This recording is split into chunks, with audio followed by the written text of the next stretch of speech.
So, good day guys. So, meron tayo dito Canon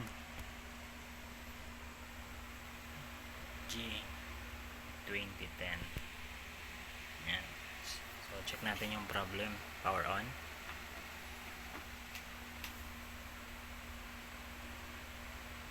Yan. So, lumalabas na error is P07. So, ibig sabihin yan is time to reset.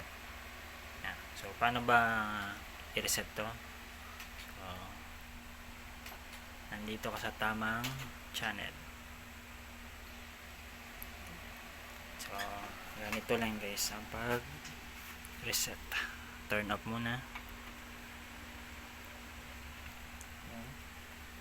Then, press mo yung power button. Then, yung stop 6 times. 1, 2, 3, 4, 5, 6. Then, release yung power. So, hintayin nyo guys na mag-steady yung green light.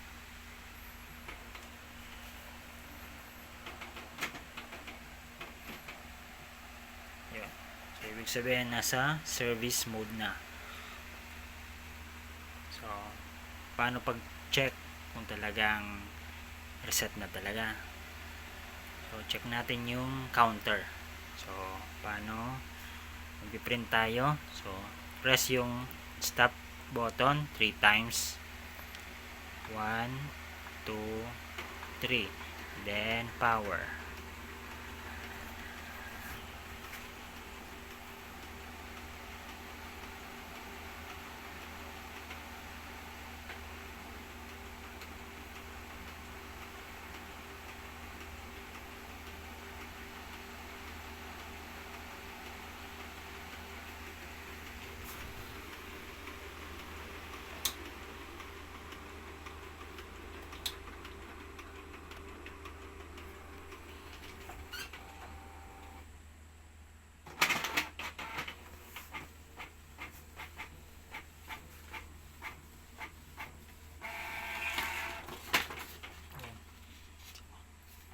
So, may print out problem.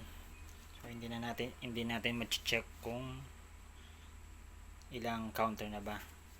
So, halimbawa, nakita nyo na is nandyan is nakalagay D equals 100.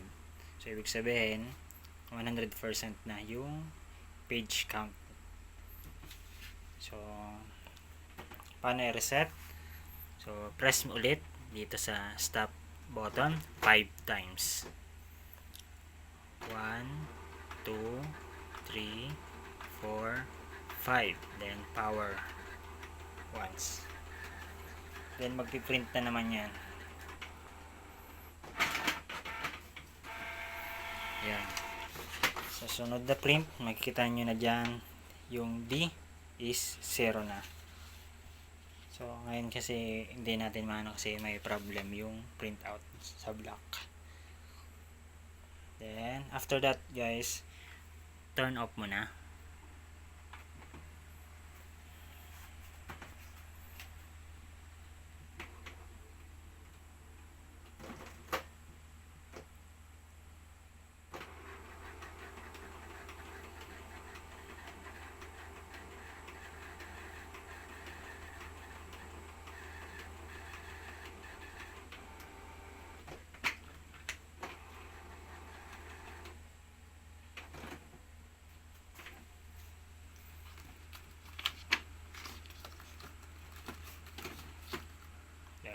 Then, power on.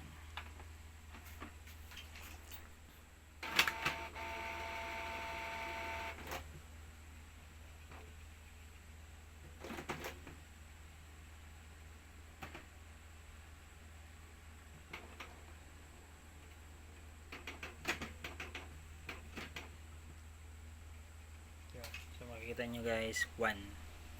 So, okay na. So, thank you guys. Like and share. pa-subscribe sa YouTube channel natin. Thank you.